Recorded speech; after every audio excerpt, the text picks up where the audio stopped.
ഇപ്പോൾ കെ മുരളീധരൻ മാധ്യമങ്ങളെ കാണുന്നു, അതിലേക്ക്. അത് കടകംപള്ളി ഉൾപ്പെടെ രക്ഷിക്കാനുള്ള ശ്രമത്തിൻ്റെ ഭാഗമാണോ എന്ന് സംശയമുണ്ട്. അതുകൊണ്ട് തന്നെ എല്ലാം തന്ത്രി എന്തോ ഒരു കൊലപാതകം ചെയ്ത വ്യക്തിയാണ് എന്ന് വരുത്തി തീർത്ത് ഇപ്പോഴത്തെ മന്ത്രിയെയും മുൻ മന്ത്രിമാരെയും രക്ഷിക്കാൻ നടത്തുന്ന ശ്രമങ്ങളെ ഞങ്ങൾ തുറന്ന് എതിർക്കുക തന്നെ ചെയ്യും. ഈ തന്ത്രിക്ക് BJP എല്ലാവിധ സപ്പോർട്ടും പരസ്യമായി നൽകി. അതേ സപ്പോർട്ട് തന്നെ കോൺഗ്രസ് നൽകുകയാണ്.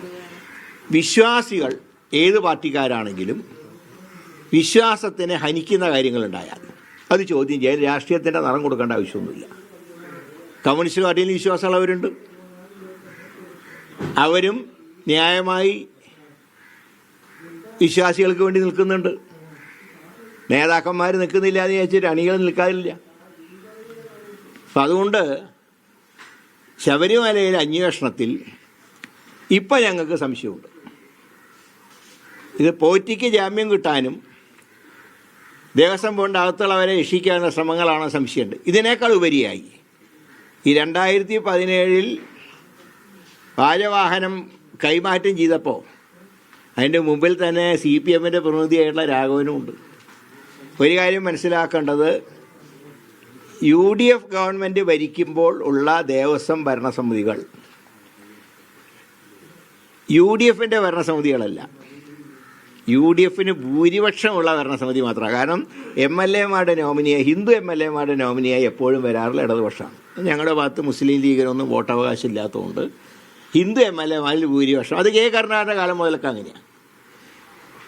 അപ്പോൾ UDFൻ്റെ ഒരു പൂർണ്ണ ഭരണസമിതി എന്ന് പറയുന്നത് 2005 കാരണം എന്ന് 100 MLA-മാരുണ്ടായിരുന്നുകൊണ്ട് ഞങ്ങൾക്ക് MLA-മാരുടെ കോട്ടയിൽ ദേവസ്വം ബോർഡ് അംഗത്തിനെ ജയിപ്പിക്കാൻ കഴിയും. അപ്പോൾ 2005, 2007 കാലത്താണ് പൂർണ്ണമായിട്ടും UDFൻ്റെ നിയന്ത്രണത്തിലുള്ള ഭരണസമിതി ഉണ്ടായിട്ടുള്ളൂ.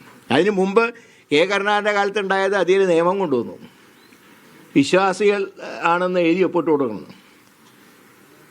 അന്നും പൂർണ്ണ ദേവസ്വം ബോർഡ് ഉണ്ടായിരുന്നു, പക്ഷെ അത് പിന്നീട് കോടതി റദ്ദാക്കി. അപ്പം അതുകൊണ്ട് ആ അംഗം പങ്കെടുത്തു.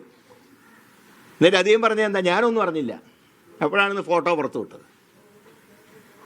അപ്പോൾ അതുകൊണ്ട് യഥാർത്ഥ കുറ്റവാളികളെ രക്ഷിക്കാനുള്ള ശ്രമങ്ങൾ നടത്തുന്നു. അതിനെതിരെ ഞങ്ങൾ ശക്തമായി പ്രതികരിക്കും.